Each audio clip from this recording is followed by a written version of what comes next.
আপনার আমার সবারই একটা লক্ষ্য থাকে যেন আমাদের মিলিয়ন মিলিয়ন ফলোয়ার্স থাকে এবং আমরা যে ভিডিওগুলো মানে যে কন্টেন্টগুলো আপলোড করব সেখানে যেন মিলিয়ন মিলিয়ন ভিউজ হয়, তাই না?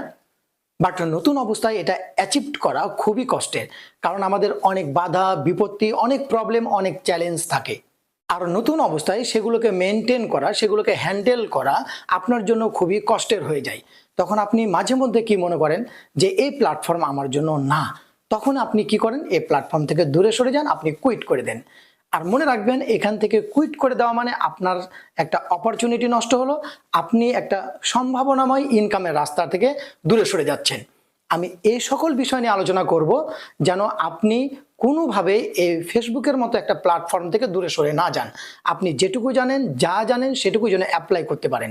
জাস্ট আমার দেওয়া 5টা পরামর্শ আপনি মনে রাখেন। আশা করছি আপনি কখনোই এই ফেসবুকের মতো প্ল্যাটফর্ম থেকে দূরে সরে যাবেন না। তো চলুন তাহলে শুরু করি। আমাদের প্রথম বাধা হলো পরিবার, প্রতিবেশী, বন্ধু বান্ধব। যখন আমরা আমাদের ফেসবুকে কন্টেন্ট মনিটাইজেশন পেয়ে যাচ্ছি, তখন আমরা টুকটাক করে কিছু ভিডিও তৈরি করছি, ভিডিও আপলোড করছি, আর এই নিয়ে সবার মাথা ব্যথা শুরু। পরিবার থেকে শুরু করে প্রতিবেশী, আত্মীয় স্বজন, তারপরে আমার বন্ধু বান্ধব, সবারই। বিশেষ করে আমাদের পরিবারকে আমরা বুঝে নিতে পারি, কোনো অসুবিধা নাই। যখন আমরা বুঝাই যে এই প্ল্যাটফর্ম থেকে এই করা যায়, এইভাবে ইনকাম করা যায়, তারা বুঝে নেয়।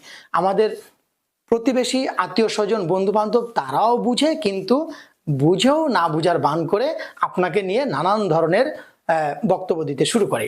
এই কন্টেন্ট ক্রিয়েট যাচ্ছি, এই তাই না, এই আমাকে নিয়ে হাসাহাসি করে। যখন আমি যাই, যখন আমরা যাই ওদের সামনে নিয়ে, তখন আমাদেরকে নিয়ে তামাশা করে, ঠাট্টা করে, মস্করা করে, আমাদেরকে মানে যতভাবে ছোট করা যায়, ইনসাল্ট করা যায়, ততভাবে আমাদেরকে ইনসাল্ট করে। আমরা বিভিন্নভাবে তাদের কাছ থেকে, প্রতিবেশী, আত্মীয় স্বজন, বন্ধু বান্ধবের কাছ থেকে ইনসাল্টেড হয়। টেনশন নেওয়ার কোনো কারণ নেই। একটা কথা মাথায় রাখবেন, সবসময় একটা কথা মাথায় রাখবেন, যে আপনি যখন একটা ভালো কিছু করবেন, যখন একটা ইনকামের রাস্তা আপনার তৈরি হতে যাবে, তখন তারা জেলাস ফিল করে, তখন আপনাকে দিয়ে নানান ধরনের কথাবার্তা বলে, যেন আপনি ডিমোটিভেট হয়ে যান, ওই ধরনের প্ল্যাটফর্ম থেকে দূরে সরে যান। তারা পারছে না তাই আপনাকে নিয়ে কথা বলছে। বাট আপনি একবার চিন্তা করেন, আপনার আশেপাশে যারা কন্টেন্ট মনিটাইজেশন পেয়েছে, তারাও তো তত ডেভেলপমেন্ট হয়নি, তাই না? তত মানে কোয়ালিটিফুল ভিডিও তৈরি করতে পারে না, কোয়ালিটিফুল সাউন্ড হয় না, কোয়ালিটিফুল কথা বলতে পারে না, তারপরেও ভিডিও আপলোড করছে। ওরা আপনাকে নিয়ে কথা বলছে না, আপনিও তাদেরকে নিয়ে কথা বলতে পারছেন না বা বলছেন না, কারণ দুজনই কিন্তু কন্টেন্ট মনিটাইজেশন পেয়ে গেছেন। যারা বলছে তারা জেলাস থেকেই আপনার সাথে এরকম করছে, যেন আপনি আর এগিয়ে যেতে না পারেন। সো তাদের কথা কানে নেবেন না। আপনার যে কাজটা করছেন, সুতরাং আমার একটা পরামর্শ থাকবে, যে কাজটা করছেন সেটা যেন সৎ হয় এবং ওই কন্টেন্ট দিয়ে যেন কারো কোনো ক্ষতি না হয়, এবং আপনি শালীনভাবে যে কোনো কন্টেন্ট আপলোড করবেন, কোনো অসুবিধা নাই, চালিয়ে যান, ইনশাল্লাহ আপনি সফল হবেন। কেউ একদিনে সফল হয় না, মনে রাখবেন। 2 নাম্বার হলো ফেসবুক ফ্রেন্ড লিস্ট। এটা আমাদের জীবনের সবচাইতে বড় বাধা। খেয়াল করবেন, আপনি হয়তো মনে করছেন আমি তো কন্টেন্ট মনিটাইজেশন পেয়ে গেছি, আমার ফেসবুক প্রোফাইল বা পেজে এতগুলো ফলোয়ার্স আছে, এতগুলো দর্শক আছে, আমার তো অসুবিধা নাই, আমি একটা ভিডিও আপলোড করলে, একটা কিছু আপলোড করলে অনেকগুলো লাইক, কমেন্ট, শেয়ার হবে। বাট এটা খুবই হতাশাজনক। আপনি যে জিনিসটা করবেন, ফেসবুক প্রোফাইল বা পেজে আপলোড করবেন, আপনি যদি নতুন হন, খেয়াল করে দেখবেন আপনার যারা ফলোয়ার্স আছে, যারা ফ্রেন্ডস আছে, তারাই লাইক, কমেন্ট, শেয়ার করবে না, মেজরিটি করবে না। 9000 থাকলে 500 করবে, 300 করবে। বাট আপনি যে লাইক, কমেন্ট, শেয়ারগুলো পান, সেটা আপনার ফ্রেন্ড লিস্টে থাকা ফ্রেন্ড বাদ দিয়ে বাইরের গুলো থেকেই পান। আপনি আজ থেকে খেয়াল করবেন। এই নিয়ে ডিমোটিভেট হওয়ার কোনো কারণ নাই, ঠিক আছে?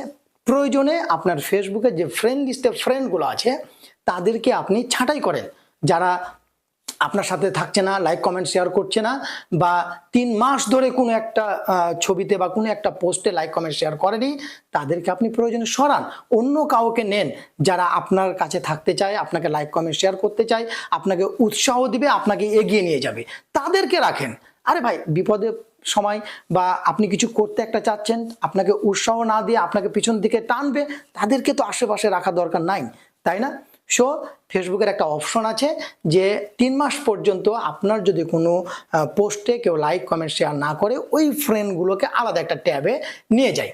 ঠিক আছে, এখান থেকে আপনি তাদেরকে সরিয়ে দিতে পারবেন। এই বিষয়টি যদি আপনার জানা না থাকে তাহলে আপনি ইউটিউবে একটু সার্চ দেন, তাহলে পেয়ে যাবেন। তাছাড়া আমি একটা ভিডিও বানিয়ে দেবো, কেমন? 3 নাম্বার যে পয়েন্টটা সেটা হলো ব্যাড কমেন্টস।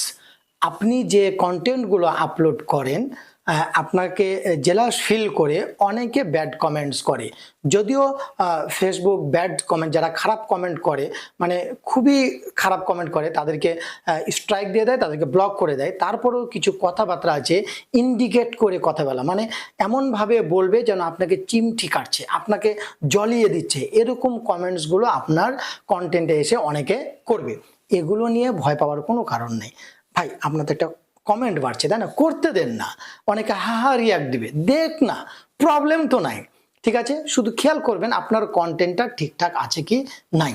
ঠিক আছে, অন্যরা কি করছে দেখেন না, অনেক বড় বড় পোস্টে অনেক ধরনের নেগেটিভ কমেন্ট হয়, অনেক ধরনের রিয়াক্ট পড়ে, অসুবিধা তো নাই, তাই না? শুধু আপনি আপনার দৃষ্টিভঙ্গি যেটা আপনি যা চান সেটা অর্জন করা পর্যন্ত চোখ কান মুখ বন্ধ রেখে এগিয়ে যান, ইনশাল্লাহ আপনি পারবেন। 4 নাম্বার খুবই important point, followers and views. আপনি হয়তো মনে করছেন যে আমি এখানে বেশ কিছুদিন থেকে অনেকগুলো লাইক কমেন্ট শেয়ার করছি, বিভিন্ন গ্রুপে পেজে আমি বিভিন্নভাবে কমেন্ট করছি, অনেক ভালো ভালো কন্টেন্ট আপলোড করছি, কোনো ভিউজ হচ্ছে না, কোনো ফলোয়ার্স হচ্ছে না, আমি এই প্ল্যাটফর্মে আর থাকবো না, আমার দ্বারা হবে না। এত কষ্ট করছি, সারাদিন এত সময় দিয়ে কন্টেন্ট তৈরি করছি, কি কন্টেন্ট তৈরি করতে হবে এটা নিয়ে এক মাথা ব্যথা থাকে, কন্টেন্ট তৈরি করি, এডিট করি, অনেক সময় ওয়েস্ট করি, তারপরও আমার কন্টেন্টগুলোতে কোনো ভিউজ হচ্ছে না, ফলোয়ার্স হচ্ছে না। বাট আমারই মতো কোনো একটা কন্টেন্ট যদুমধু করে আপলোড করে দিয়েছে, তার ওইখানে অনেকগুলো ভিউজ। আমি এই প্ল্যাটফর্মে আর থাকবো না, আমার দ্বারা এটা সম্ভব না। দেখেন, আপনি ভুল করবেন, এরকমটা করবেন না। কাউকে প্রলোভন দেখিয়ে, কাউকে বলে, কাউকে ডেকে এনে লাইক কমেন্ট শেয়ার করা দরকার নাই। আপনি আপনার মতো আপলোড করতে থাকেন। আপনি যদি নিয়মিত এই কাজটা করেন, কাউকে এই ভিডিওগুলো বা কন্টেন্টগুলোকে ভাইরাল করতে বলতে হবে না। ফেসবুক নিজে থেকেই আপনার কন্টেন্টগুলোকে ভাইরাল করে দিবে। আমি এটা আপনাকে বললাম, জাস্ট আপনি লেগে থাকেন 2-3টা মাস রেগুলারলি টাইমলি আপনি ভিডিও বা যতগুলো আমাদের অপশনগুলো আছে রিলস টিলস সবগুলো আপলোড করতে থাকেন, ইনশাল্লাহ আপনি ভালো কিছু করবেন। 5 নাম্বার পয়েন্ট, আমাদের প্রয়োজনীয় গ্যাজেটস নাই। আমরা যখন নতুন হঠাৎ করে আমরা কন্টেন্ট মনিটাইজেশন পেয়ে গেছি, তখন তো আমাদের ভিডিও করে অভ্যাস নাই, তাই না? সো আমার ভিডিও করার জন্য যতগুলো এলিমেন্টস দরকার, ক্যামেরা বা ট্রাইপড বা মাইক্রোফোন বা ভালো একটা মানে ভিডিও করার রুম, ভালো পরিবেশ, কোনো কিছু নাই, অসুবিধা নাই ভাই, এগুলো কোনো প্রবলেম নাই বর্তমান সময়ে। ঠিক আছে, শুধু এইটুকু মনে রাখবেন, এই একটা জিনিস যে আপনি যদি ভিডিও করেন তাহলে এখানকার সাউন্ড কোয়ালিটিটা যেন একটু বোঝা যায়, সাউন্ডটা যেন একটু ভালো হয়, এই জন্য জাস্ট আপনি একটা মাইক্রোফোন কিনতে পারেন। তাছাড়া এখনকার ফোনের যে মাইক্রোফোনগুলো দেওয়া থাকে সেগুলো খুবই ভালো, সেটা দিয়েও আপনি রেকর্ড করতে পারবেন, কোনো অসুবিধা নেই। এগুলো নিয়ে মাথা ব্যথার কোনো কারণ নাই। আপনার হাতে যে মোবাইলটা আছে সেটাই হলো একটা পাওয়ারফুল টুলস, আপনি এটাকে সঠিকভাবে কাজে লাগান। আশা করছি এখান থেকে অনেক ধরনের ভিডিও আপনি ধারণ করে অনেক ভালো ভালো কন্টেন্ট তৈরি করতে পারবেন। আমি আবারও বলছি, ওইগুলো নাই বলে আপনি কখনো ডিমোটিভেট হবেন না, অন্যের সাথে আপনাকে তুলনা করতে যাবেন না, নিজের যেটা আছে সেটা নিয়ে আপনি কাজ করবেন। আবার আরেকটা কথা মাথায় রাখবেন, এমনটা মনে করবেন না আমার সব কিছু হোক, সব কিছু এক জায়গাতে করি, কোয়ালিটিফুল ভিডিও করব তারপর আপলোড করব, এমনটা করবেন না। আপনি যেটাই পারবেন, যাই পারবেন সেটাই করে আপনি আপলোড করতে থাকবেন এবং নিজেকে টুকটুক করে ডেভেলপমেন্ট করবেন। ঠিক আছে, তাহলে আপনি ফেসবুক প্ল্যাটফর্মে টিকে থাকতে পারবেন। এখন বোনাস একটা টিপস আপনাকে দিব। আপনি যখন ভিডিও করেন, ভিডিও করার সময় কিন্তু মানুষের একটা মুদ্রা দোষ হতে পারে। লাইভ ভিডিও করছেন বা ভিডিও করছেন, তখন হয়তো কারো সবসময় এরকম করতে হয়, কারো এরকম করতে হয়, কারো এরকম করতে হয়, কারো এরকম করতে হয়, মানে একই কাজ বারবার করা বা একই কথা বারবার বলছেন, ওকে ওকে ওকে, ঠিক আছে ঠিক আছে ঠিক আছে, মানে এগুলোকে মুদ্রা দোষ বলে।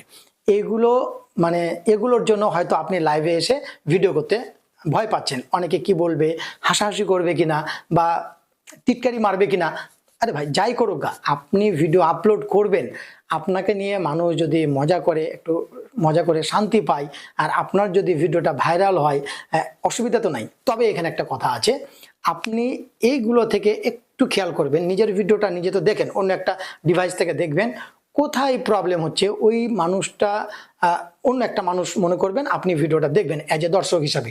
এবার খেয়াল করবেন কোন জায়গাতে আমার প্রবলেম হচ্ছে, কোন জায়গাটা ডেভেলপমেন্ট করলে আমার জন্য ভালো হবে, সেই জায়গাটা আপনি পরবর্তী ভিডিওগুলো থেকে নিজের স্কিলটা তৈরি করবেন, ডেভেলপমেন্ট করতে থাকবেন, দেখবেন আস্তে আস্তে আপনি এক্সপার্ট হয়ে যাচ্ছেন। শেষে আমি এটুকুই বলবো, আপনি ফেসবুক প্ল্যাটফর্মে একটা ইনকাম করার সুযোগ পেয়েছেন, এই সুযোগটা কখনো হাতছাড়া করবেন না। মানুষ কি বলছে এটা নিয়ে মাথা ব্যথা করতে যাবেন না। আপনি যতই ভালো কাজ করেন না কেন, কিছু মানুষ থাকবে আপনার সমালোচনা করবেই, আপনাকে নিয়ে কথা বলবেই। ভাই এত চিন্তা ভাবনা করতে হবে না, মানুষ কি বলছে না বলছে এগুলো কানে নিবেন না। তবে খেয়াল করবেন যে কথাগুলো বলছে সেখান থেকে কিছু শিক্ষার আছে কিনা। যদি শিক্ষার থাকে তাহলে শিক্ষা নেবেন, আর যদি না থাকে তাহলে সেগুলোকে অ্যাভয়েড করবেন। যে যা পারছে বলুক, যে যা পারছে করুক, আপনি আপনার যেটা মোটিভ, আপনার যেটা ভিশন, সে অনুযায়ী আপনি এগিয়ে যান। আপনার জন্য শুভকামনা থাকলো, আপনি যেন সফলতা অর্জন করতে পারেন। এই বলে আমার এই ভিডিওটা শেষ করছি। ভালো থাকবেন, সুস্থ থাকবেন, আমাদের সঙ্গে থাকবেন। আল্লাহ হাফেজ।